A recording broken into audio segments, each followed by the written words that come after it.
Hello all, I'm Guna Mathivanan. Welcome to Simply Current Affairs 75 x 75. As you know, it's an exclusive current affairs program targeting our 2026 Civil Service Examination.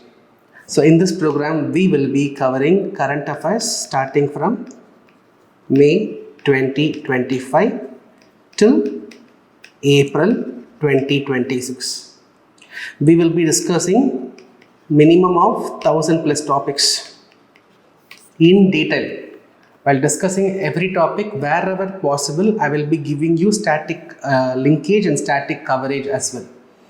For example, today we are going to discuss about MSP. That will be the first topic. MSP is a part of your static economy. But we will be discussing that static part, and we will also discuss why the topic was in news. So wherever possible, be it any subject, economics or polity or science and technology, I will be touching the static part. Okay, if it is so basic, then I will tell you, you have to cover all these extra static portions. Okay, but maximum, I will be covering the current issue and the linked static part as well. In each class, we will be covering around 12 topics. In each class, we will be covering around 12 topics. Alright, and each class will be followed by a test. So in the portal only where you are watching the video, you can take the test, you can take the quiz. So from the 12 topics what we discussed, from there only I will be giving you the test. Alright, so what you have to do is, you watch the video first. I will share the notes which I will be sharing, that is more than sufficient. Okay, every class I will be sharing your notes, that is more than sufficient. You need not follow any other magazine, that is not required. The classes will be very, very extensive and comprehensive. Okay, so watch the video, revise the notes, and then you take the test. Okay, do this sincerely, leave the current affairs burden to me. Confidently, you will be tackling current affairs questions in the Prelims 2026. First topic of today's class. My favorite topic, minimum support price, MSP. Okay, so what is this MSP? See, a farmer can sell his farm produce either to a private player or to government. So assume Guna is the farmer. Guna is having 1 kg rice. Now Guna can sell this 1 kg rice either to private player or to government. Food Corporation of India. So on behalf of government, it is Food Corporation of India will do the procurement from the farmers. So at what price the government procures? At what price the government procures the rice from Guna? That price is called as minimum support price. Assume that if government is procuring it for 30 rupees per kg, then that is called as MSP, the price at which the government procures the food crops from the farmers, that is called as MSP. Okay, and you have to remember, this MSP, this procurement is not for all the crops. This procurement is for 16 Kharif crops. It is 14 Kharif crops and 6 Rabi crops plus copra and raw jute.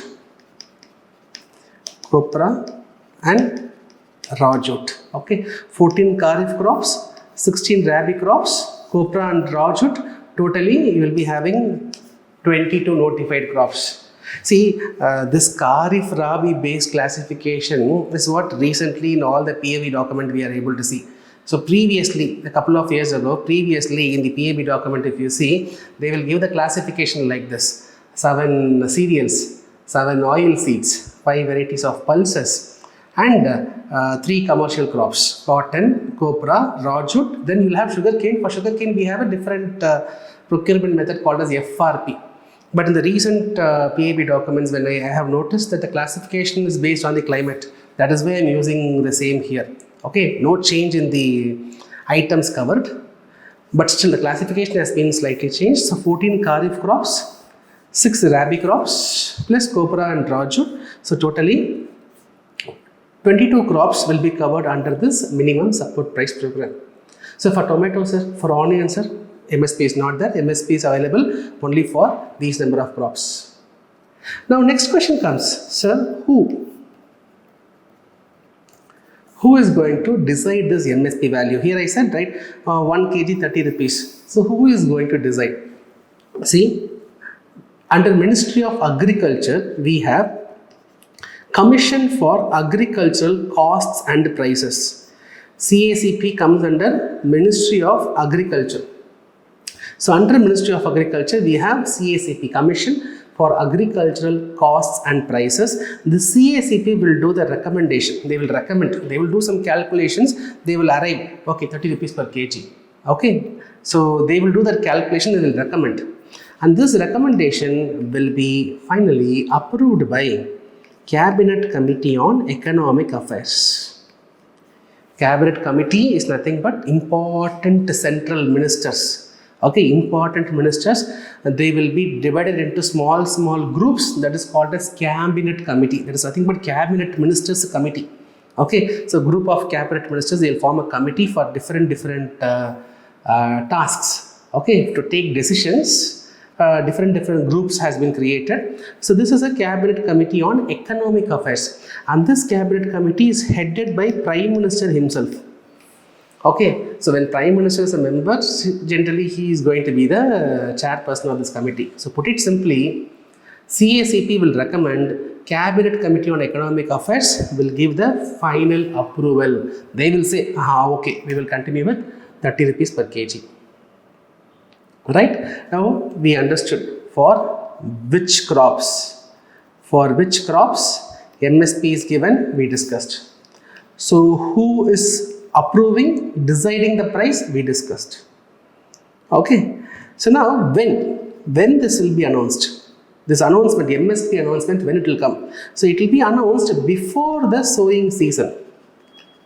It will be announced before the sowing season. Kharif, June, July, August, September. Rabi, October, November, December, January. So before the sowing season, so we are discussing May month current affairs. We have started with May month current affairs. So Kharif crops Kharif season starts from the month of June. So before June only announcement came. That is why we are discussing now. Right? So this will be announced before the sowing season. For the Kharif crops in the month of May, it will be announced. Similarly, for Rabi crops, before the Rabi season, it will be announced. Right? So which crops we discussed, who is announcing we discussed, and when it will be announced, that is also something which we have discussed. Now the next important question, how? Sir, how this MSP is calculated? How this MSP is calculated? Next question, right? We should know. I said, right, 30 rupees per kg, government decided. So how? CACP will do the recommendation. Cabinet Committee on Economic Affairs will give the final approval. But at the first step, how CACP arrived at this 30 rupees per kg? So in 2018-19, government decided that the MSP will be minimum 1.5 times of cost of production. So government decided that in the 2018-19 budget only, government said the minimum support price will be minimum 1.5 times of cost of production. So here national average cost of production. See, to produce rice in Tamil Nadu, cost of production might be different. In Maharashtra, cost of production might be different. We will take the national average. Okay, let's assume the cost of production of rice is 20 rupees. Now 1.5 times of 20 will be the MSP. So MSP is going to be 30 rupees. Right? 1.5 times of cost of production. So that at least 50% profit farmers should have. That is the whole idea. Now you might ask the next question. All right, sir. How this cost of production is arrived? How this cost of production is arrived? We should know, right? See. For understanding how cost of production is arrived, we should know a formula. Okay, before that, let me explain the components of the formula. First, we should know what is A2, then you should know what is FL, then I will also explain what is C2.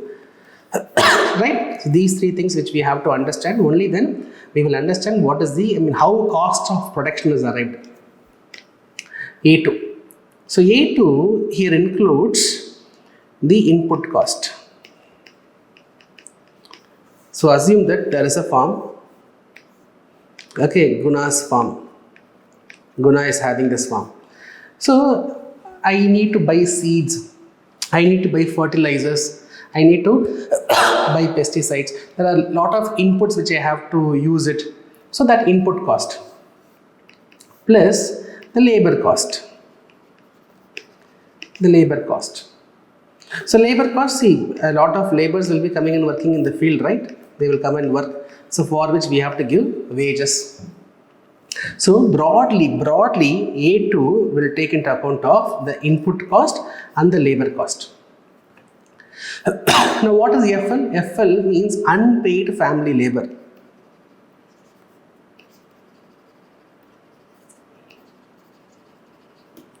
So what is this unpaid family labor? See, in this field, agricultural laborers are working. Along with that, Guna also will be working.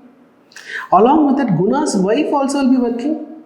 Along with that, Guna's parents also will be working. Yes or no? So my field, I will work. Laborers also will work. For laborers, there is wages. But for Guna's wife, Guna's parents, do you think there is any separate wage? Finally, the profit will be shared. That point is different.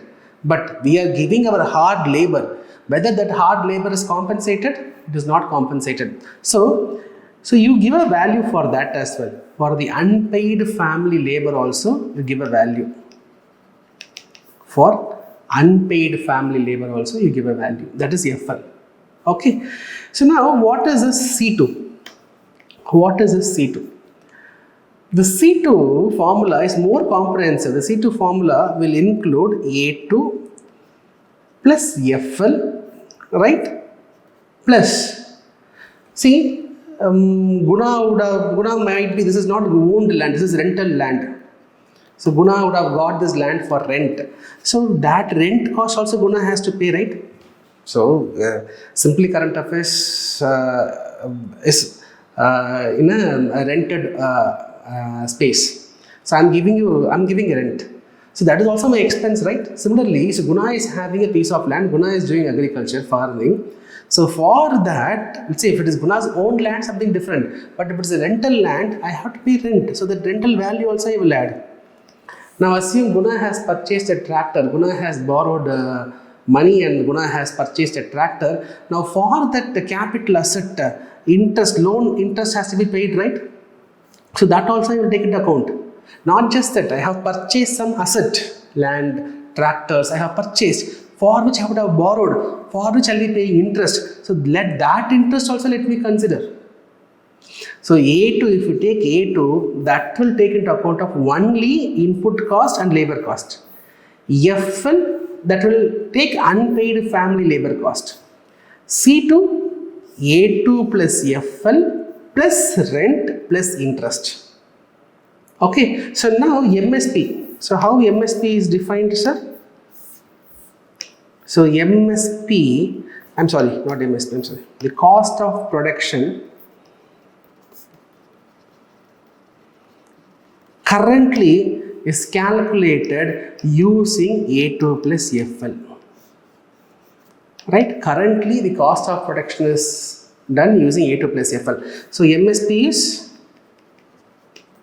1.5 times of cost of production. That is what we discussed. So now it is 1.5 times of A2 plus FL. This is the current formula for MSP. But what is the demand of the farmers? So what farmers demand? Farmers, they are looking for 1.5 times of C2. This is the farmers demand. This is the farmers demand. Okay. So this is the current scenario. This is the current scenario. So currently MSP is given as 1.5 times of A2 plus FL, but what farmers demand is 1.5 times of C2 should be the MSP. But however, this is the reality. You should also understand there is no legal backing. There is no legal backing for MSP. There is no law which enforces MSP. So in the year 2020, farmers were protesting, right? Farm protest. Government introduced 3 farm reform laws. Farmers are protesting against it. So the starting point of the protest was with respect to MSP. The farmers were telling the government, these are important reforms which are introducing. Now these reforms is not mentioning anything about MSP. So farmers said, please include MSP in this law. Please give a legal status to this MSP. Okay, but government refused. Government said, no, we cannot give legal status. That is the starting point for all the protest. Right? So it has no legal backing, that you have to understand. The next important point which you have to understand is, so what is the formula of MSP? MSP is equal to 1.5 times of cost of production. So how this cost of production is arrived? That is what we discussed, 1.5 times of A2 plus FL. A2 plus FL is the cost of production which government considers. But having said this, in the 2009 only government said cost of production alone cannot be the main determinant of MSP. So to calculate MSP, this is the formula. But however, there are other parameters which can also influence the MSP. Okay. For example, the existing demand and supply in the market. The existing demand and supply in the market. For example, if the demand for the pulses is very high, but the supply is less. Now just imagine, we'll take pulses. Pulses. Now demand is very, very high, but supply is very, very low. So now in this situation, what government can do in this situation, assume if government increases the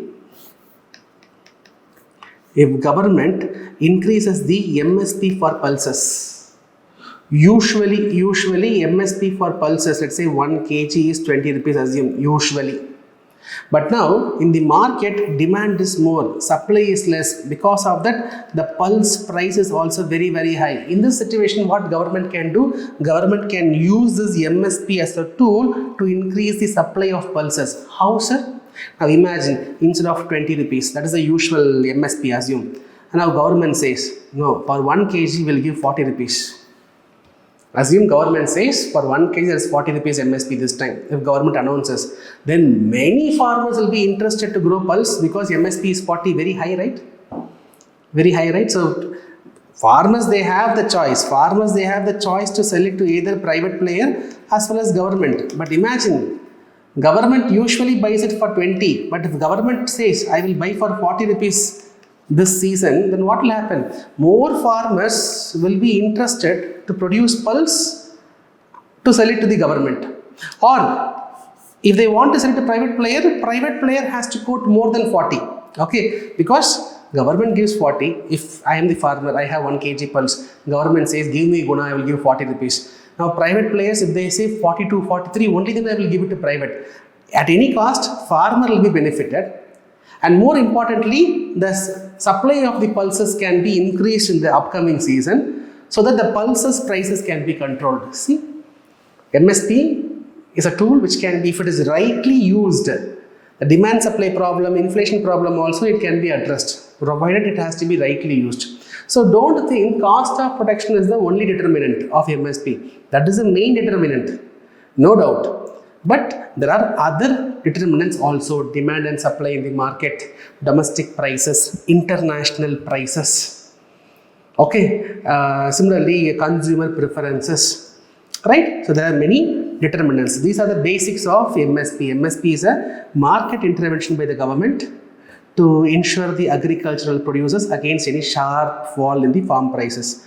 It is a price at which the government procures certain crops to ensure support price to the farmers and affordable prices to the consumers. Announced the beginning of the sowing season. Alright, so CACP will submit the recommendation, Cabinet Committee on Economic Affairs, will be taking the final decision. Alright, so MSP is a market intervention by the government, because as I said, farmer can sell it to either private or government. So government goes to the market, intervenes, and government gives an option to the farmer, 20 rupees per kg, 30 rupees per kg. Now assume if there is no government at all. Assume if there is no government at all. So Guna is having a rice. Okay, there's private player. Now if there is no government at all, then private player can easily exploit Guna. Private traders will come to Guna. Guna is quoting that give me 25 rupees per kg. The private players can exploit Guna. Private players can say 25 is too much. In that village, that person is selling it for 5 rupees only. You are selling for 25 rupees. This is too much. Guna is a small farmer. I will I will end up selling to the private player at a very, very low price. Right? I will be selling it at a very, very low price. So Guna will be affected. So now through MSP, government is fixing a price. Government says, okay, Guna, MSP rice is 30 rupees per kg. Now assume private players comes and says now that Guna in that village, that person is selling for 5 rupees per kg. Right? Then what Guna will say? Okay man, go and buy from him, because I have government is willing to buy for 30 rupees per kg. So through this market intervention, the government is actually trying to protect the farmers from the exploitation of private players. Okay, so now this acts like a benchmark price. MSP acts like a benchmark price. So private players, if they want to buy from the farmers, they have to pay a higher price and then they have to buy. If private players are buying only for lower price, the farmers can directly come and sell it to the government. Okay, so this is what the first sentence is all about. Then how many crops I have mentioned? 14 Kharif crops, 6 Rabi crops and 2 commercial crops. So how MSP is calculated? So it is based on the cost of production. So how the cost of production is calculated, for which you should know about what is A2 plus FL plus C2. So currently, CACP uses A2 plus FL as cost of production. Remember, the CACP will also consider C2. Both A2 plus FL will be calculated, C2 also will be calculated, but only A2 plus FL is chosen for deciding the cost of production. Right?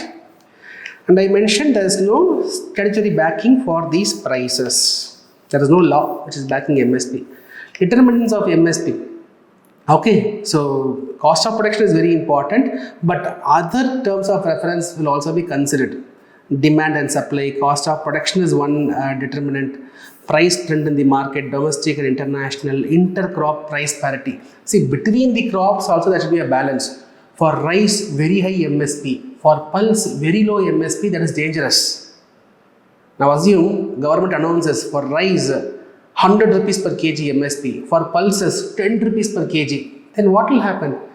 All the farmers will start producing rice only. Rice will be available in surplus. All other crops will be deficit. That is going to create huge imbalance. So while fixing the MSP, there should be a parity between the crops. That is what is intercrop price parity. And there should be terms of trade between agriculture and non-agricultural items. What is that? For example, let us say 1 ton of rice, assume it is 50,000 rupees. Okay, now for 50,000 rupees, assume 1 year school fee can be paid. So 1 ton of rice is worth 50,000 rupees. 1 year school fee is worth 50,000 rupees. So 1 ton of rice can be exchanged for 1 year school fee. Okay. Now assume if the school fee is getting increased. If it is getting increased to 55,000 rupees. If the school fee is getting increased to 55,000 rupees. That means the 1 ton rice also should be increased to 55,000 rupees. Only then the farmers can maintain their standard of living. Okay, so this also will be considered. That is called as terms of trade between agriculture and non-agriculture items. And a minimum of 50% of the margin over the cost of production that I have mentioned, that is what 1.5 times of cost of production, which means 50% margin, right? And also likely implication of MSP on the consumers of the product. By varying the MSP, supply is going to get affected. That is going to have an impact on the consumers. So that also will be taken into consideration. Right? So cost of production is an important factor, but it is not certainly not the only factor. It is not the only factor which you have to keep it in mind. This is regarding MSP. So why it was in news? Cabinet Committee on Economic Affairs approved MSP for 14 Kharif crops for the marketing season 25-26. That is why the topic was in news. Clear? Clear about MSP? Right. So I have given you the previous year questions asked related to this MSP directly and indirectly. Okay, so look at this question, 2020 question. In the case of all cereals, pulses and oil seeds, the procurement of MSP is unlimited in any state. Usually such sweeping statements will be wrong. It is available only here, right? So it is unlimited. It is available in any place. Usually the statements will be wrong. So here, as I mentioned, there is no legal backing for MSP. It is not mandatory that government should take care of everything. Government should procure everything. Unlimitedly government should procure. There is no such mandate. There is no such mandate. This is an executive decision. Okay. So this point is wrong. In the case of cereals, pulses, MSP is fixed in any state UT at a level which the market price will never rise. This is again wrong. First of all, CACP and CCEA will decide, not the state or UT. Okay. To which market price will never rise. All these are wrong. Both the statements are wrong. Answer is going to be Delhi, neither one nor two. So Government of India provides MSP for Niger 23 question. That is correct. It's an oil seed. Oil seeds are generally Kharif crops. Some tribal people they use. All the three are correct. Okay, Niger is a Kharif crop. See, Niger seed. It is part of 14 Kharif crops. Okay.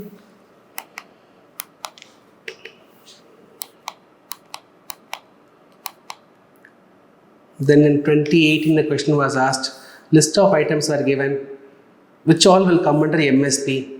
See, in this you remove coffee only. You remove coffee only, you will get Bombay. See, minimum support price is given for those farmers who need government support. It is given basically for suffering small farmers. Coffee is a plantation crop. Only small farmers cannot cultivate coffee and all. You remove with it common sense only, you will get the answer Bombay 2, 4, 5, 6. Okay.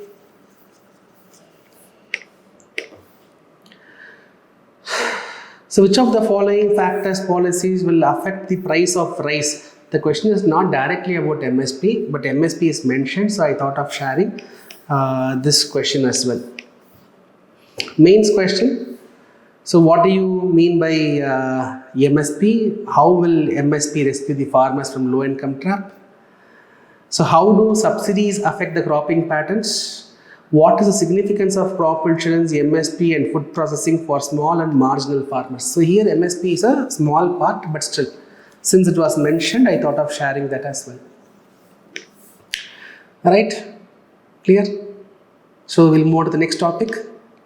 And before that, just go take your geography books, check about various cropping seasons, respective crops grown in these cropping seasons. Okay, this is just a static homework which you can do. The next topic is fair and remunerative price, FRP. Fair and remunerative price. See, this is connected with sugarcane. Sugarcane is a very important cash crop in the country. More than 5 crore families are directly and indirectly they are involved in sugarcane production. India is the second largest producer of sugarcane. India is the world largest consumer of sugar. Right? Sugarcane is a tropical crop It will also grow in subtropical regions. It requires an annual rainfall of 75 centimeters to 100 centimeters. Temperature should be between 21 to 27 degrees Celsius. In India, Uttar Pradesh will produce easily 40 to 50% of sugarcane of the country. Uttar Pradesh, Maharashtra, Karnataka, Tamil Nadu, these are the top sugarcane producing states in the country. Right. So now coming to this FRP. So now sugarcane farmers, you take the sugarcane farmers. So they will be selling this sugarcane to the sugar mills. The sugarcane farmers, they will be selling the sugarcane to sugar mills. Okay, this is sugar mill. So let's bring Guna only. So Guna is the sugarcane farmer. Guna is the sugarcane farmer. So he is taking a sugarcane to the sugar mill. Now sugar mill, they have to buy the sugarcane at a price, right? They have to buy the sugarcane for a particular price. That price will be decided by the central government through a tool called as FRP.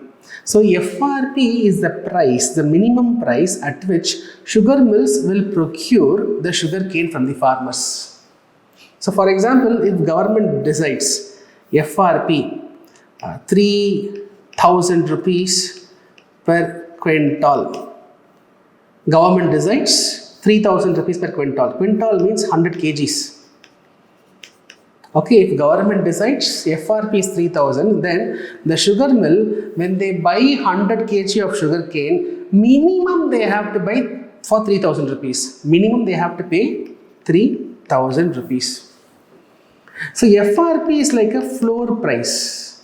It is like a floor price, minimum price. So by fixing in the MSP, government will directly procure. In FRP, direct procurement and all will not happen. In FRP, government will dictate the price. The sugar mills should buy at that minimum price. Okay, so who decides this FRP, sir? Who decides this price? CACP will recommend. Cabinet Committee on Economic Affairs will approve. Similar to MSP. CACP will recommend and CCEA will be finalizing this MSP value. Right? Now sugar mills, they have to pay back the money. So once Guna gives the sugar cane, the sugar mills, they have to pay the money back within 14 days. Within 14 days, money has to be given. If it is delayed, if it is getting delayed, then 15% interest should also be given. So I am in the sugar mill, I am buying the sugar cane, I have to pay the money within 14 days. If I am not paying, if it is getting delayed, then 15% interest has to be paid. Right? Clear? Able to understand how FRP works? So CACP will be recommending, CCEA will give the final approval. The sugar mill, they have to buy at this minimum price. That means sugar mill, if they want, they can buy it for 4,000 rupees also, no problem. But minimum buy it for 3,000 and pay the money within 14 days. Right? If they pay it delayed, the delayed payment is called as cane arrears. The delayed payment is called as cane arrears. So on this cane arrears, the sugar mills has to pay 15% interest to the farmers. And remember, whenever government announces this FRP, they will not simply say 3,000 per quintal. They will not simply say 3,000 per quintal. They will say 3,000 per quintal for 10% basic recovery rate. Government will mention 10% or 10.25%, like this government will mention. So 3,000 per quintal for 10% basic recovery rate. Sir, what is this recovery rate, sir? Recovery rate means, see, we have sugar cane. You crush the sugar cane, you will get the juice from which you are going to extract the sugar crystals. With 100 kgs of sugar cane, if you are able to produce 10 kgs of sugar, so from 100 kg of sugar cane, if you are able to produce 10 kg of sugar, that means there is 10% recovery rate. So government will say for 10% recovery rate, pay 3,000. Now assume Guna is giving excellent sugarcane. Recovery rate is 20%. Then the sugar mills has to pay 6,000 rupees per quintal. Are you able to understand? So what government says? 3,000 rupees per quintal for 10% recovery rate. Assume Guna's sugarcane is so qualitative. So Guna sugarcane is giving 20% recovery rate for 100 kg sugarcane. 20 kg sugar the sugar mill is able to extract means then the sugar mill has to pay 6,000 rupees per quintal. That is why this recovery rate is defined. Are you able to understand? Right? Now, one more point you should know, that is called as state advised prices. State advised prices. See, this fair remunerative prices will be announced by central government. State advised prices, as the name says, it will be suggested only by state government. Okay, what this FRP announced by central government, that will act like a floor price, minimum price. Individual states, now let's take Uttar Pradesh. Individual states will fix an SAP. This SAP will be over and above the FRP. For example, FRP is 3,000 rupees per kg, assume. Now, throughout India, the sugar mills have to abide by this. But individual state government, for them a choice is given. What? Not choice. For them an option is given. What option? State advised prices. So individual state government, they can fix a higher price. Instead of 3,000, they can say 4,000. So in Uttar Pradesh, the sugar mills, they have to buy for 4,000 rupees, not 3,000. Now let's come to Maharashtra. In Maharashtra, SAP can be 3,500. Let's go to Tamil Nadu. In Tamil Nadu, SAP is 3,000 only. No problem, sir. No problem. One thing has to be maintained. FRP is 3,000. SAP at any cost should not be below 3,000. That is the floor. Usually, SAP will be announced which will be higher than the FRP. Okay, which will be higher than the FRP. Right? Individual state government will fix. Right? This is regarding FRP, friends. Whatever we have discussed, CACP will be announcing it based on the CCEA recommendation. So significance, I have mentioned about the recovery rate of sugar concept. It is linked to basic recovery rate. So 14 days within which the payment has to be given, or else 15% interest has to be given. As per the latest data, the cane arrears are close to 9,000 crores. Sugar mills have to give this much amount to the farmers. This much pending amount is there. Right, so why in news? Government has fixed for the 25-26 season per quintal 355 rupees is the FRP fixed by the central government for a basic recovery rate of 10.25%. Clear? Understood? I hope you are fine with this. Basics about sugarcane I have given. This is NCERT content. Basic NCERT content I have given here. Okay, go through the map as well. So in 2015 a question was asked, simple question, FRP question. FRP is approved by Cabinet Committee on Economic Affairs. In 2010 a question was asked. So Union government fixes a statutory minimum price of sugarcane for each sugar season. That is the FRP. Okay, sugar and sugarcane, they come under Essential Commodities Act. That is correct, though it's a different topic. Since the first topic is related to FRP, I thought of bringing this question here. Static, take your geography books, learn about sugarcane, which climatic condition, which soil condition it will grow. Okay, so area under sugarcane cultivation, trends in sugarcane cultivation. What is this budship technology? Once UPSC asked, this is not FRP related topic. So go and see what is this budship technology. Maybe in some other class we will discuss. Okay, the third one, the third topic for today is production linked incentive scheme. Production linked incentive scheme. See, in the year 2020, a government announced this program, production linked incentive. This program was announced for mobile phone and its allied component manufacturing. So those companies, industries who are involving in mobile phone and its allied components manufacturing, for them this PLI scheme was introduced for the first time. So how this PLI scheme works? Let's take an example. So basically under the PLI scheme, on incremental sales,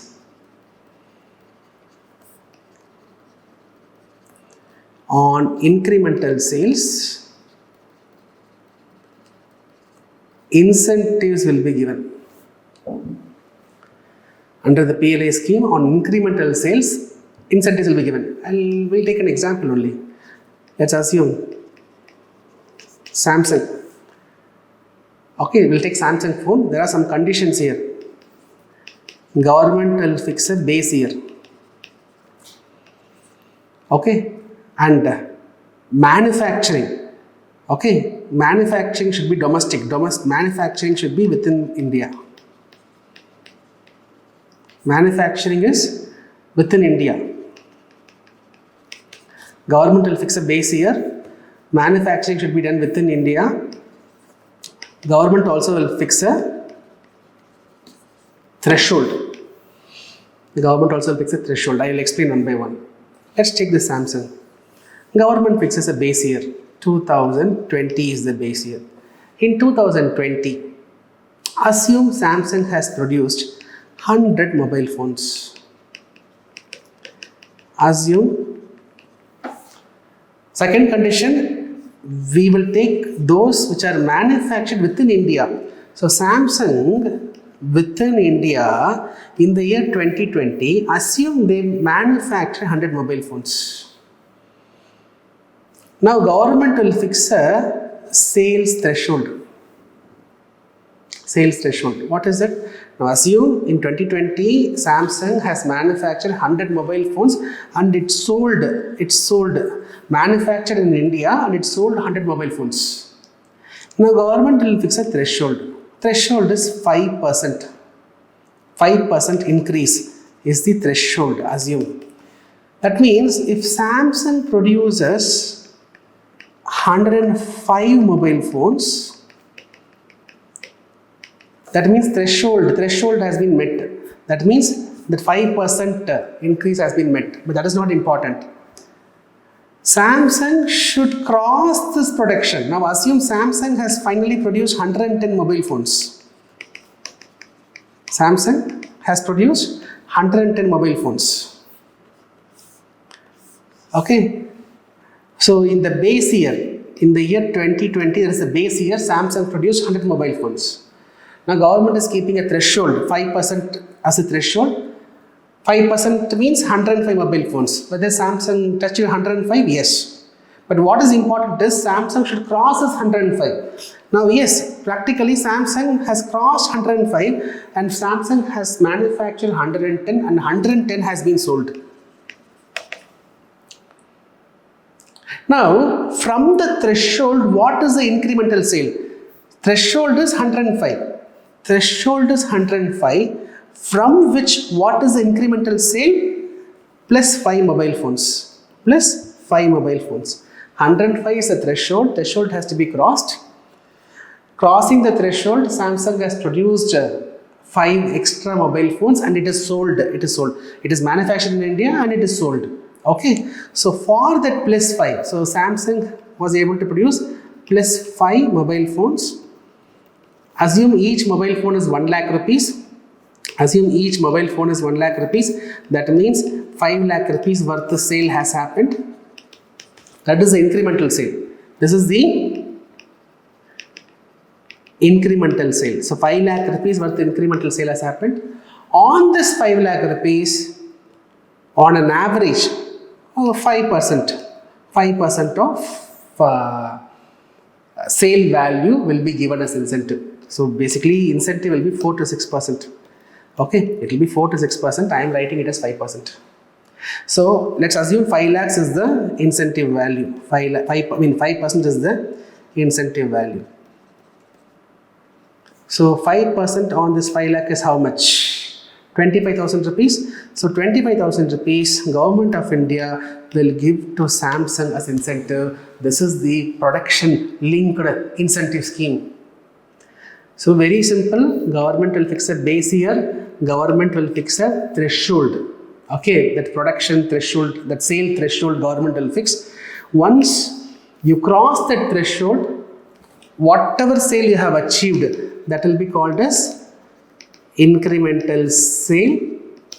So on this incremental sale value, government will give 4 to 6% of incentive. This is called as a production linked incentive program. So this incentive is available for both foreign companies setting up their manufacturing base in India, or the domestic mobile phone companies, Guna phones. Okay, Guna is coming up with own mobile phone company. For Guna phones also it's eligible. For domestic phone also this is eligible. For foreign phones also it is eligible. So this became a super duper hit. Samsung, many other mobile phone manufacturers, they wanted to make, including Apple, they wanted to make India as their manufacturing base because of this PLI scheme, right? So this idea became a huge success. So today government has extended this idea for more than 10 other sectors. What was started for mobile phone and allied component manufacturing, now it has been expanded to include automobile components, pharmaceutical drugs, textile products, food products, this, that, etc. So now what is the advantage of this PLI? What is the advantage of this production linked incentive scheme? What is the advantage? Number one, if the manufacturing has to be done in the country, so what happens? More production in the country will happen. More production means country's GDP will increase. Second point, more production means more jobs will increase. So more GDP, more job means government tax revenue will increase. And more importantly, assume the foreign manufacturers, they come to India, and in India only they are producing means our import will be reduced. Yes or no? Assume Samsung is operating from other countries. Okay. Now, when Samsung is operating from other countries, if we want to buy Samsung phone, we'll import it. But now, if Samsung is coming and setting up their manufacturing base in India when they produce, we can directly buy it, right? So that is not import. So import will be reduced. Right? Economies of scale will be achieved. So this scheme, economies of scale means producing more. When you produce something more, automatically the cost of production will come down. Automatically the price will come down. That is what is economies of scale. Okay.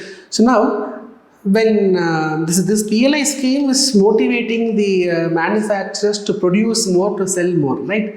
To produce more means when they produce more, the economies of scale will happen, the prices will eventually come down.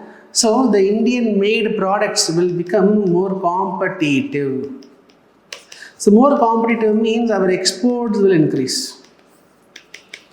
Our exports will increase. So like this, there are a lot of benefits. Like this, there are a lot of benefits. Okay.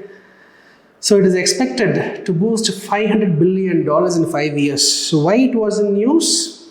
Department of Pharmaceutics inviting application from drug makers for production, for PLI scheme. Okay, that is why the topic was in news. So in 2023, no PLI based question directly, but there is completely it is not PLI based. There is 1 point PLI based. Statement 1, India accounts for 3.2% of global exports. No, it is less than 2%, 1.8%. Statement 1 goes wrong. Many local companies and some foreign companies operating in India have taken advantage of PLI. That is correct. So answer is Delhi. Statement 1 is incorrect. Statement 2 is correct.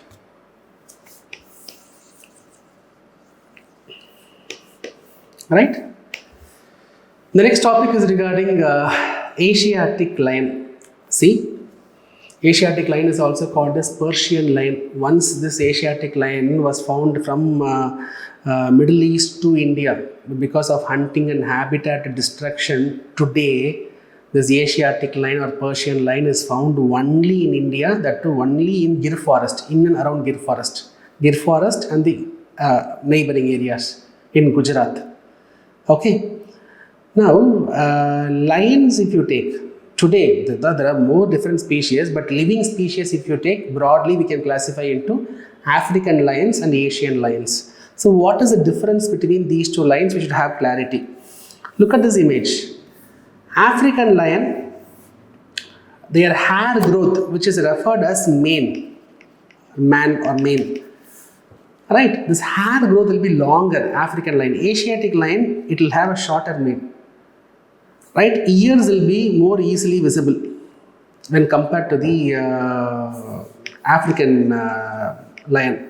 And also, Asiatic lion will have a longitudinal fold along with the belly. That is a unique feature. To identify Asiatic lion, you can check for this longitudinal fold along this belly.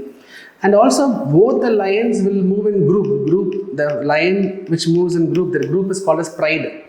As a family, they will move. If you take African lion, they will move in large numbers. Sometimes even in 30, 40, they will move.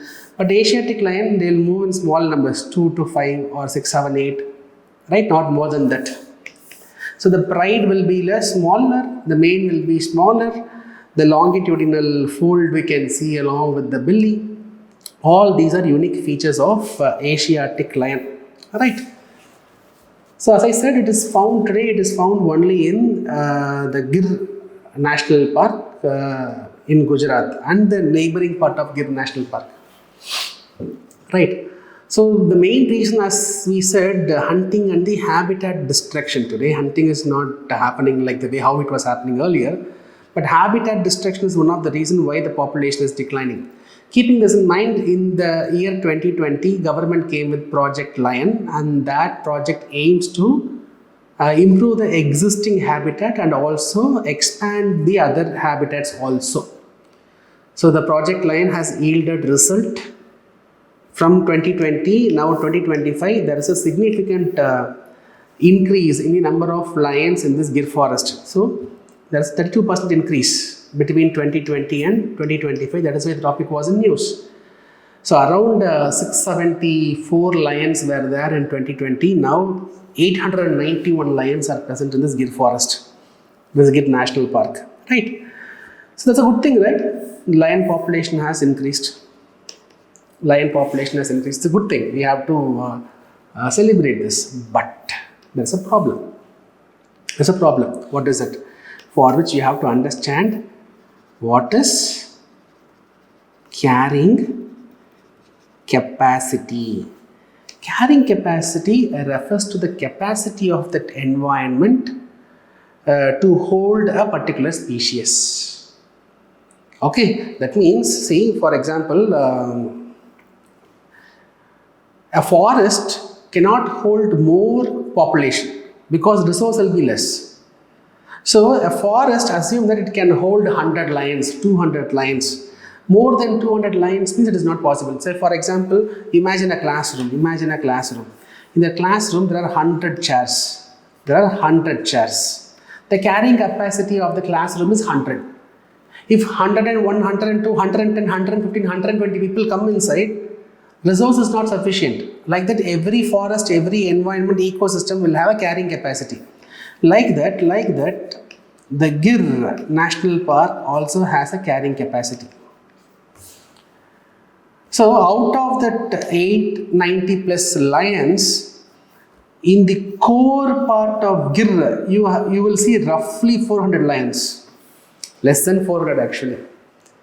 What I'm trying to say is, the Gir forest habitat we are improving, neighboring habitat and Project Lion government is trying to improve. But today the number of lions has significantly increased. Inside the core forest, we are seeing only 50% of the lions.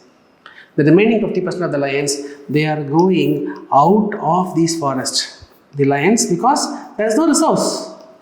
There is no resource inside the forest. Okay, so they are going out of the forest. So when these lions, when they go out of this forest, what is the problem? Man-animal conflict will happen. Man-animal conflict will happen. Apart from that, these lions, in YouTube you would have noticed lot of videos, right? The lion coming into the streets, and these lions will come and hunt the dogs. You have noticed lion entering into house only, attacking the pet animals, because inside the forest no sufficient food. The forest is not having sufficient carrying capacity. That is why the lions, they are coming out. Now what is the problem? Man-animal conflict is a problem. Another problem, new diseases. See, for example, there is a disease called as CDV, caused by a virus, canine distemper virus. This canine distemper virus will affect the dog, which will not affect the bigger cats. Bigger cats are not directly impacted because of canine distemper virus, but dogs will be infected. Now these lions, when they come and hunt these dogs, now the lions also will indirectly be infected, and from this infected lions, other lions can also get that canine distemper infection. So new diseases can happen, man-animal conflict can happen. This is the threat. It is good that we are able to increase the number of Asiatic lions, but the carrying capacity is one point which we have to keep it in mind. So it's better we have to translocate these excess lions to the neighboring forests. An effort was taken a decade ago, and some efforts were taken. In Madhya Pradesh, we have Kunopalpur Wildlife Sanctuary. To Kunopalpur, those time there was discussion to relocate, but however, because of lack of political will, that was dropped. So we have to find a solution for this, right? Anyhow, these concerns are also expressed in the article. See, again, the question is not exclusively about Asiatic lions. Other species are also asked. This is just for your awareness. You can see how the questions are being asked. See, in the topic, I have mentioned about the conservation status, that is IUCN Red List, CITES, Wildlife Protection Act. What is this? These are very, very static environmental content. All these refers to the threat perception and conservation status. For example, how much this lion, the species is threatened. So for example, IUCN Red List. This IUCN Red List, International Union for Conservation of Nature, they maintain a list called as Red List, where all the species are classified into 9 categories based on their threat. Okay, so least concern, endangered, vulnerable, extinct and wild, like that. There are many categories you have studied. IUCN Red List, it says endangered. CITES, similarly CITES and Wildlife Protection Act, all this, it highlights the protection status and threat perception. In some other class, I will explain the static as well as what is this IUCN, what is CITES, what is Wildlife Protection Act, we will discuss. That is not the discussion point here. When I get a chance, I will discuss about that as well. But you please, you would have studied, right, as a part of your environment. So you please go through this static part. Okay. What is Wildlife Protection Act, CITES, IUCN, Project Line, other species recovery program. Right. Next topic is regarding China-Pakistan economic corridor. See, this is an infrastructure, major infrastructure project connecting Kashgar province of China and Gwadar port of Pakistan. Right? See, you would have heard about two things: industrial corridor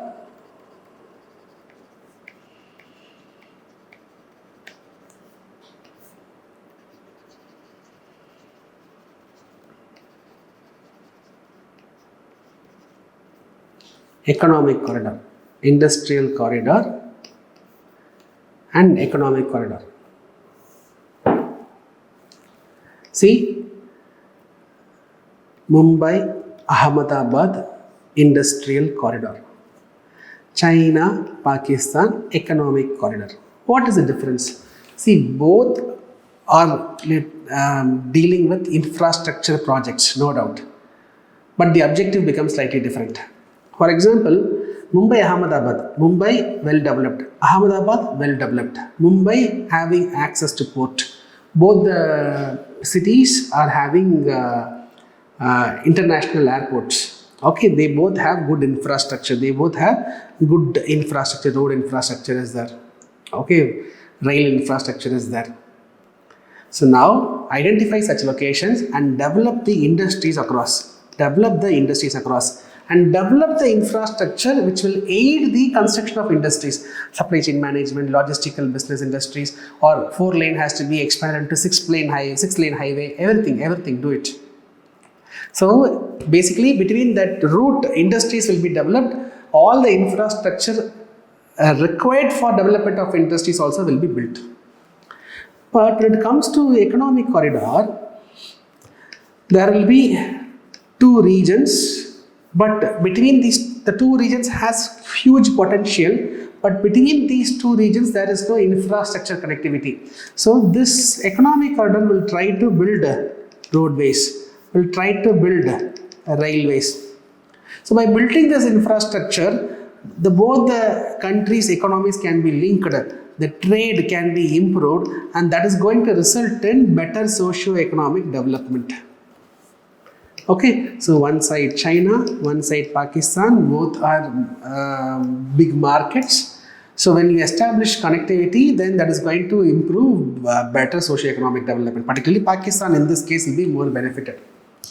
So China-Pakistan economic corridor, it starts from Kashgar province of China, it will go till Gwadar port of Pakistan. So in this route, China is building a lot of road connectivity, rail connectivity, other required infrastructure for trade is being built by China. And this China-Pakistan economic corridor is a part of China's Belt and Road Initiative. Sir, what is this Belt and Road Initiative, which we will discuss in a short while from now. Right. So now you have to understand that when you look at this map only, you will know that this route is going, it is going inside the Jammu and Kashmir. Which part of Jammu and Kashmir? The Pakistan occupied part of Kashmir. So since it is going via the Pakistan occupied Kashmir, India is opposing this China-Pakistan economic corridor project. Now the question comes, why this CPEC project? What is the advantage for China? This project gives a lot of advantage for China for the simple reason, look at the location, see, China. Almost 80% of the oil trade, goods trade from China that will go via the South China Sea, it will come to this region. This is called as Malacca Strait. I'll use some other color. This is called as Malacca Strait. Malacca Strait. Strait is a narrow water body connecting 2 bigger water bodies. Okay, so China, if they want to go to South Asian countries, they want to trade with the Asian countries, they want to trade with the African countries, they want to trade with the European countries, they have to go to South China Sea, from there come to this Malacca Strait, then Indian Ocean, then you go somewhere else. Now this is a lengthy route, and more importantly, the trade largely depends on passing through this region called as Malacca Strait. See, this Malacca Strait, very narrow path of waterway. So if there is any conflict in this region, the China's trade itself will be disturbed. So China wanted to circumvent this region. So they wanted a shorter route. So now look at this. From China, from Kashgar, they can easily reach the Arabian Sea, and from there they can continue their trade with whatever required nations, right? So they can skip this route. If the CPEC, China-Pakistan Economic Corridor is 100% ready, China can completely change its trade route. They can save a lot of logistical cost and logistical time. That is why it is very important for China. And Pakistan in this process will be getting developed. Okay. So India's question, I said that India is opposing because it is passing through the Pakistan occupied part of Kashmir. So why in news? Now Pakistan and China is adding Afghanistan to this project. They are extending this China-Pakistan, economic corridor to Afghanistan. That is why the topic was in news. Okay. Quickly we'll discuss about this Belt and Road Initiative, BRI. What is this BRI? So in the year 2013, China announced its Belt Initiative. So Belt Initiative is nothing but to revive the ancient Silk Route. Belt Initiative aims to revive the ancient Silk Route. What is the ancient Silk Route? So from China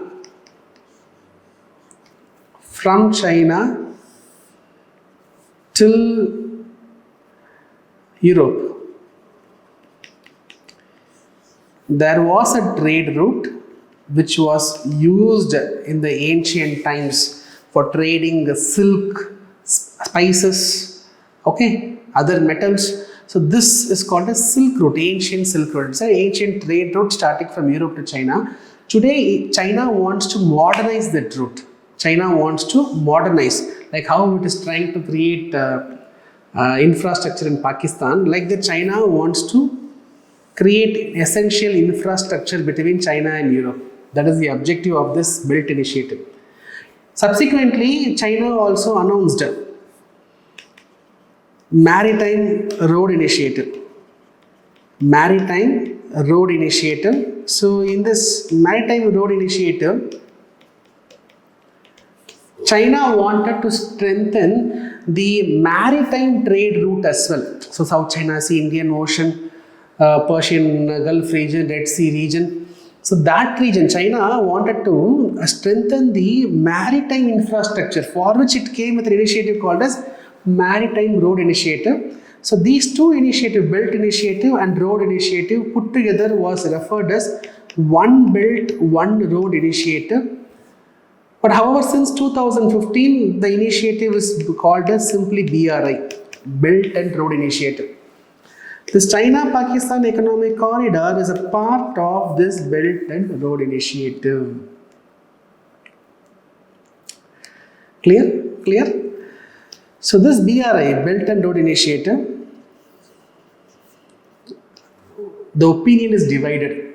If you take India, if you take USA, they are not fine with this Belt and Road Initiative because India, USA is highlighting that this China is using BRI to control the affairs of many countries through something called as debt trap diplomacy. What is this, sir? Now, China, they wanted to say, okay, China, they say China, Pakistan only. Do you think that the entire infrastructure China will be spending on their own? Definitely no. It is said that under the Belt and Road Initiative, China is planning to spend more than $1 trillion. More than $1 trillion China is planning to spend. But remember, when China is spending, do you think that they will do everything for free? So what China will do is, China will give loan to Pakistan. China will give loan to Pakistan. Through this loan, only Pakistan is going to build the infrastructure with the help of China. But finally, Pakistan has to repay. But Pakistan cannot repay. When Pakistan cannot repay, China will make the Pakistan more indebted. China will make Pakistan more indebted. That is, China will, using this, China will try to influence the Pakistan affairs. This is called as debt trap diplomacy. Highlighting this, India, US is not okay with this BRI.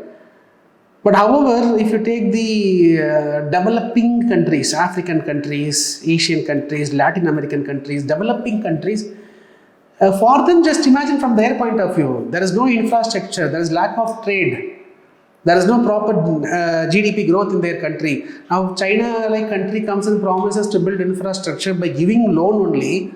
Then what the African countries, poor nations will think? They will support this project only. That is why the opinion of PRI is divided. See, from China, this blue color route is the land route. This pink is the maritime route. Okay. Criticism also I have mentioned. See, BRI is sometimes mentioned in news in the context of China. We have discussed. Mains question, CPEC is viewed as a cardinal subset of China's One Belt, One Road initiative. Give a brief description of CPEC and enumerate the reasons why India has distanced itself from the same. Okay. Static, just know the locations of these map points and know about what is the string of pearls theory. Okay, right. The next topic is regarding Asian Development Bank. Asian Development Bank, founded in the year 1966. The aim of this bank is to foster growth and cooperation in the Asia Pacific region. So basically it's a bank, like World Bank, it's a bank. Right, there are totally 69 members. Member countries will contribute money and that money will be used for giving loans for the member countries. Totally 69 members. Each member will be contributing money. This money will be the resource. This will be given as loan for the countries which are in need. Okay, so based on the contribution, so if a country, if USA is contributing more, then in the ADB, USA will be having more voting weightage. If Japan is contributing more, Japan will be having more voting weightage. Voting weightage means what? Let's say India is going and asking ADB, give me some loan for Pradhan Mantri Awas Yojana, I want to build infrastructure, give me some loan. Then the member countries, they will vote and they will decide who will have the higher voting weightage. The country which has contributed more to the Asian Development Bank will be having the more voting weightage. Okay, so headquarters is in Manila, Philippines. ADB will not only give loan, ADB will give technical assistance, some technological assistance, grants. Grants means it is not loan. It is not loan, like a gift only. Okay, equity investments. Equity investments means what? They will not give loan, they will directly participate in the institution by buying the shares. For example, if Reliance is coming up with an infra project, maybe ADB can buy the Reliance shares. That money will go to Reliance, which will help in building the infrastructure. Okay, so Israel became the latest member in 2024.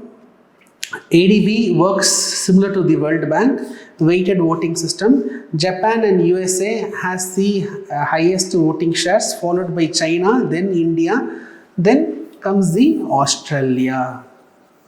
Specifically, ADB was not in news, not for a specific reason, but it is generally in the discussion point. So you should know about ADB. So here again, the question is not exclusively about ADB. ADB is also mentioned. So go through this. The next question is not regarding ADB, it is regarding Asian Infrastructure and Investment Bank.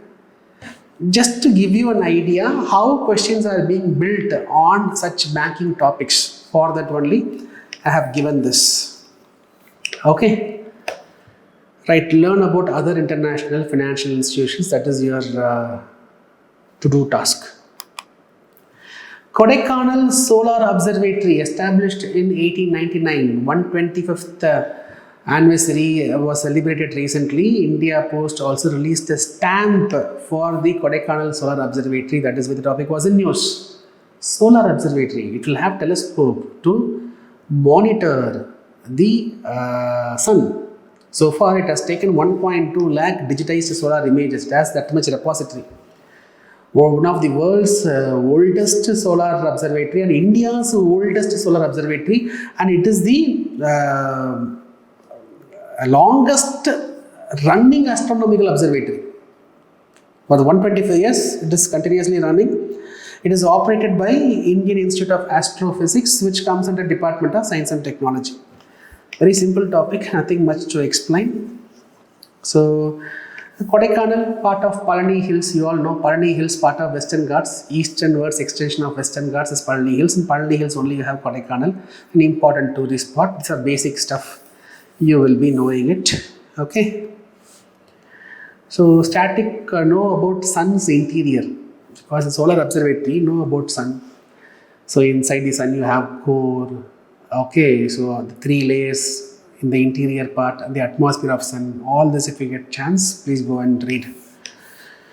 The next topic is Rights of Person with Disabilities Act 2016. Rights of Person with Disabilities Act 2016. See, this act aims to ensure that all the disabled person are able to live with dignity, without discrimination and with equal opportunities. All disabled people should live in the country with dignity, with equal opportunities, without discrimination. So this act fulfills our obligation of United Nations Convention on Rights of Persons with Disability. To that convention we are a signatory. Okay, so this act fulfills that obligation as well. This act defines 21 disabilities. Okay, and central government is given power to expand the number of disabilities as well. So people with at least 40% benchmark disability of these 21 items, 21 disabilities defined, everyone are disabled. The level will change. The level will change, that's all. Okay, so if you are crossing that benchmark percentage, then you will be getting the advantages given by the government. What advantages? Between 6 to 18 years of age, free education. In higher educational institutions, in government as well as government aided higher educational institutions, 5% reservation will be given. In government jobs, central government jobs, 4% reservation will be given. Right? 4% reservation in the post of all government establishments. If private sector provides 5% reservation to the disabled candidates, if TCS, CTS, if they are providing jobs, 5% of their jobs to the disabled candidates, they will be getting special incentives from the government. Apart from that, without any court order, a disabled kid should not be separated from the families. A disabled kid should not be separated from the families without an order coming from the competent court. This act is asking to set up advisory boards at central level, state level. There will be central level commissioner and state level commissioners to act like regulatory bodies. So someone who is violating this law will be punished. Will be punished up to 2 years, up to 5 lakh rupees fine can be imposed. Those who are knowingly insulting or intimidating or sexually exploiting the disabled will be put behind the bars for 5 years, and special courts will be designated in each district to handle the cases. These are some basic information about this act. So why the topic was in news? Ministry of Housing and Urban Affairs decided to give a 4% reservation on the allotment of central government housings for persons with disabilities. Previously, preference was given. Now, 4% houses will be reserved for central government disabled employees. That is why the topic was in news. Clear? So, India is home to lack of persons with disabilities. What are the benefits available to them under the law? You can answer it easily. There is a question in mains. Does the Rights of Persons with Disabilities Act 2016 ensure effective mechanism for empowerment and inclusion of intended beneficiaries in the society? Discuss. Okay. So static, go through Article 14, 15, 21, 41. You go through, you will understand. You will understand why disabled should be given equality of opportunities. They are equal. They should not be discriminated. These articles deals with equality and opportunities. That is why I have given this. And just go through this UN Convention of Rights of Persons with Disabilities. Just see, just Google it, just know briefly about it, sufficient. Padma Awards. Padma Awards, 3 awards, Padma Shri, Padma Bhushan, Padma Vibhushan. Top is Padma Vibhushan, next comes Padma Bhushan, next comes Padma Shri.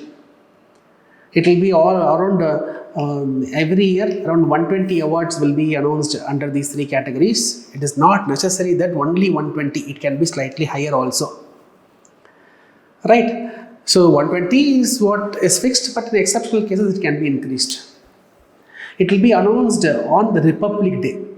So there will be a committee headed by Cabinet Secretary, Home Secretary will be member, President's Secretary also will be member. So this special committee will do the recommendation. President will be giving the award, a certificate and a medal will be given. Alright? You can also nominate, self-nomination also is possible. If you want, you can also nominate me for Padma Shri, because they will start with Padma Shri only. Right?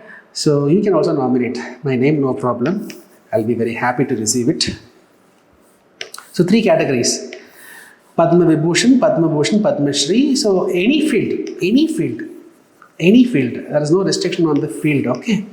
So who is eligible? All are eligible except government servants. Even government servants don't include doctors and scientists. Apart from that, all other government servants are not eligible. Others are eligible. So given across various fields. So who decides? There will be a committee. The committee will have Cabinet Secretary, Home Secretary, Secretary to the President and other members. Nomination is open to all. Self-nomination can be made. A medal and a certificate signed by President will be available. Not more than 120. For foreigners also we can give. Posthumously also we can give. Even after death we can confer the award to that person. Alright. So this Padma Award, Padma Shri, Padma Bhushan, Padma Vibhushan, all these are not titles. These are not titles, cannot be used as prefix. Padma Shri, Guna Mathivanan, not possible. Just I can have simply a medal and a certificate, that's all. Anyhow, so usually when Padma Shri is given, for the same person, assume you all recommend my name, and luckily if I am getting Padma Shri next year, 2026. Now, next comes Padma Bhushan, then comes Padma Vibhushan. Same person, immediately and all they will not give. At least there should be 5 years gap. So after 2031 you recommend my name for Padma Bhushan, then 2036 you recommend my name for Padma Vibhushan. 5 years gap is required. However, on exceptional cases, that 5 years gap will not be considered. Okay, exceptional cases. So why news? President presented this award for 2025. That's why the topic was in news. Right? Now what is this Bharat Ratna? Bharat Ratna is also similar, highest civilian award, only for 3 people it will be given in a year. Prime Minister will directly recommend, President will give the medal and certificate. Only 3, highest civilian award. Okay, so any field. This is about Bharat Ratna. See, 2021 a question was asked regarding Padma Awards. Please go through Bharat Ratna. Padma Awards are titles? Definitely no, they are not titles. Padma Awards, which were instituted in the year 1954, were suspended only once. No, it was suspended twice, in 1970s and 1990s. 2 times it was suspended. The number of Bharat Ratna awards is restricted to maximum of 5. So it is 3. Okay, not 5. So question is not correct. Answer is Delhi 1, 2, 3. Static, just go through. I have explained only, but you can go through. Yemen, okay, or Yemen. So this is the map topic, okay. So for several reasons, Yemen in news. First, we will look at the location. So Yemen is bounded by Saudi Arabia, Oman, as well as Arabian Sea to the east, Gulf of Aden to the south, Red Sea to the west. Since 2014, civil war is going on in this Yemen. So let me tell you a story. First we will see a story about Yemen. Then I will also tell you what is happening in Yemen right now. Interesting story only. See, till 1990s, this Yemen was divided into two. There were two Yemen. Okay, one is called as Northern Yemen, another one is called as Southern Yemen. In 1990, the Yemen got united. The Yemen got united.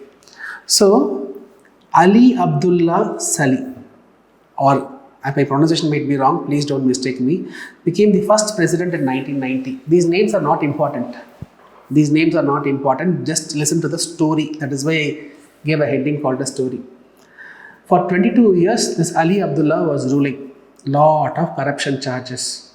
Right? So, in the year 2011, as a part of the Arab Spring protest, Arab Spring refers to pro-democratic protests. Arab Spring refers to pro-democratic protests which started in the Arab world, which started in Tunisia. In Tunisia it started. Right, from Tunisia it was going to other countries, it came to Yemen also. So as a part of that, this question was asked in exam. If I am not wrong, in 2016 Prelims it was asked about Arab Springs. In which country Arab Springs started? Tunisia, it started in Tunisia. It was spreading to other Arab nations including Yemen. So as a part of that protest, this Ali Abdullah was stepping down and a new leader, so President Mansour Hadi came to power. So the old president resigned, new president came to power. Now here where you should know about Houthis. So Houthis are groups which are present in the northern Yemen. This Houthis felt that they are not able to participate in the governance process of Yemen. So they used to engage in a lot of protests, etc. So the new leader, Mansour Hadi, when Mansour Hadi came to power, he was trying to discuss with Houthis to solve the problem. But however, power sharing issues were continuing. Right? So what happened? These Houthis, they belong to Shia sect. They are supported by Iran. With the help of Iran, these Houthis, they started a violent protest in Yemen. This violent protest resulted into a civil war. And you know what happened? So, wait, I will choose some other image. Okay, we'll take this only. So, what did I say? Ali Abdullah was the president in 1990. He ruled for 22 years. After the Arab Spring protest, he resigned. A new leader came. Houthis are ethnic minorities in the northern part of Yemen. They belong to Shia sect supported by Iran. So they wanted to share power with the Mansour Hadi, but the discussions was not happening well. So eventually, these Houthis with the support of Iran, they started involving in violent protest. At one point, these Houthis, they took over the capital. Sana'a is the capital. Houthis took over the capital. And you know what happened? This Mansour Hadi, he escaped to Saudi Arabia. And Mansour Hadi is supported by Saudi Arabia. The northern part of Yemen Houthis took control. Capital, Houthis took control. Right, now with the help of Saudi Arabia, the Mansour Hadi, the president, was coming back to Yemen and Aden, a city, the south part of Yemen. So that became a temporary capital. From that point, with the help of Saudi Arabia, the Mansour Hadi started ruling the Yemen. But remember, practically the northern part of Yemen was controlled by Houthis only. Capital only they took it. Now looking at this chaos, Taliban's, Islamic State, ISIS, they also thought of taking their share in the southern part of Yemen. And like how Houthis were from north, they were not happy with the rulers. Southern part also there were protesters, they were not happy with the rulers. Finally full chaos, full civil war. The civil war is still going on. It is still going on. So here where you have to understand about Operation Rahat. So Operation Rahat means relief or help. So Indian government to rescue the Indians stranded in the Yemen. We came with Operation Rahat to bring the people back. Okay, this is connected with this Yemen topic. That is why I am sharing this here. Operation Rahat. 2015. So today what is the status? Today there are 3 powers in Yemen. One is Houthis. They are controlling the north. Then the Mansour Hadi in 2022 he stepped down. A council, presidential leadership council was created. Okay, the existing president, he stepped down. A council was created. The council has around 8 members. 8 different faction members. They formed a council. So this council is ruling Yemen, which is internationally recognized. Then Southern Transitional Council, they are also part of this Presidential Leadership Council. They are also part of this PLC. However, the Southern Transitional Council, they also have some aspiration to have Southern Yemen as an independent state. Okay, very chaotic, right? Very simple. In Yemen today we have 3 powers. Northern part controlled by Houthis. Then the existing president was asked to get down and a council was created with 8 members. These 8 members, they represent different political parties, assume, different factions. Okay, so they are internationally recognized. They are representing Yemen in the international forums. Okay. Along with this, there is one more player called as STC, Southern Transitional Council. So they are from the southern part of Yemen. They wanted to have an independent nation. The interesting part is the Southern Transitional Council is also a part of the 8-member PLC. So they will also be part of 8-member PLC and they will also raise their voice that we wanted Southern Yemen.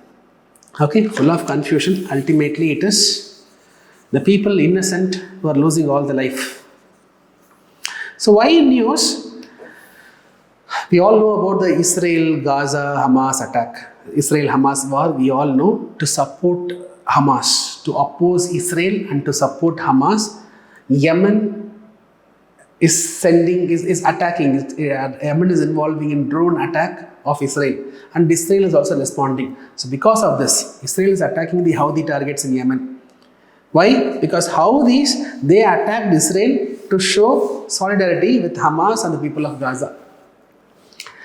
So that is why this Yemen topic will be in news. So I will try to bring at least one map topic every single class, so that you will not have the pain of doing map altogether. Wherever possible, I will try to give the backstory also, so that it becomes a little interesting to keep that in mind. So some static part I have given, go through. The next one is, okay, before that, map based questions I have shared here. Wherever Yemen was asked, you can go through this. Nothing to explain here, please go through. Next topic is orange economy. So orange economy, that refers to creative economy, that is the industry dealing with the music, film, design, fashion, arts, advertisement, software development. All these are brought under a common heading called as orange economy. See, recently Prime Minister was mentioning about orange economy. Prime Minister was saying that India is a booming orange economy. Where did he say? So, World Audio Visual Entertainment Summit, WAVES, an international forum dedicated for audio visual sectors, entertainment sectors. That forum, international meeting was held in Mumbai. All the creative artists, okay, were going and participating in this event. Prime Minister was also participating, was the chief guest, where Prime Minister was talking to the international content developers that India has a booming orange economy. This place is very good for content development. Come and take movies in India. Come and do creative work in India. So while explaining this, he used the word orange economy. So we might expect a question, which among the below includes orange economy, or which among the below are the examples of orange economy? Music, film, design, fashion, arts, advertisement, software development, all these are orange economy. So put it simply, these are economy that refers to industries that rely on individual creativity, skill and talent. Industries rely on individual creativity, skill and talent is called as orange economy. When I was reading this article only, suddenly another term which was not in news, it struck me because of the fruit, orange, banana. So what is Banana Republic?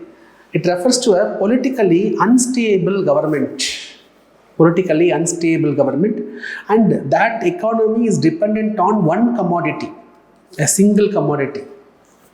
Okay, that is referred as banana republic. Okay, so think of a country where political stability is not good, and if that country is depending on one commodity for exports, very, very dangerous. We cannot depend on one export commodity.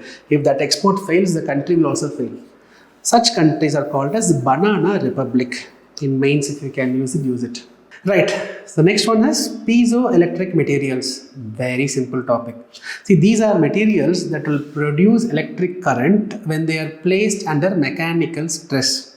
See, imagine this is a piezoelectric material. Now this material, I'm crushing it, I am squeezing it, I am bending it. So I'm putting this material under mechanical stress. So under mechanical stress, this material will have electric current, will produce electric current. That is what is piezoelectric material all about. Sir, why, how it is happening, sir? See, this piezoelectric materials, crystal structure will not be symmetric. Crystal structure means the atom arrangement. The atom arrangements are not symmetric. So what happens is, when you squeeze, when you bend, when you apply pressure, the charges, the positive, negative charges, that will be pushed apart. So this causes electric current. So when you squeeze, the electrons moves, the charges are pushed apart, the electrons moves, movement of electrons is nothing but current. Sir, this much and all is not required, sir. Put it simply, these are special substances. When you apply mechanical stress, it will produce electric current.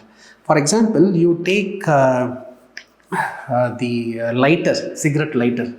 So you apply pressure, there is a piezoelectric element, you apply the pressure, that is going to create an electric current, and that will help in sparking the gas. Okay, so that spark will be created, then it will catch fire, the gas will catch fire. This is how piezoelectric application helps. And also we can see voice to speech, voice to text. So basically, mobile phone, I speak, my sound waves will hit the piezoelectric substances in the phone, and that is going to create electric current. My sound waves will result in electric current by hitting the piezoelectric substance. The electric current will help in converting my audio waves into text. Okay, see, not everywhere this is used. Some computer applications, mobile phones specifically, they have this piezoelectric substance where it is being used. So this is direct piezoelectric effect, that is, apply mechanical stress, then that results in production of electric current. There is converse, that is a reversible piezoelectric effect, that is, to a piezoelectric substance, basically you give electric field, then that will result in mechanical stress. You give electric field, that will give mechanical stress. For example, speakers. You take speakers, application, look at the application, speakers. So in your home you have speakers, right? So power supply goes to the speakers. When power supply goes, the speakers will vibrate. Okay, so when you give electric current, there is going to be mechanical stress. The speaker will vibrate, and that vibration will create sound waves.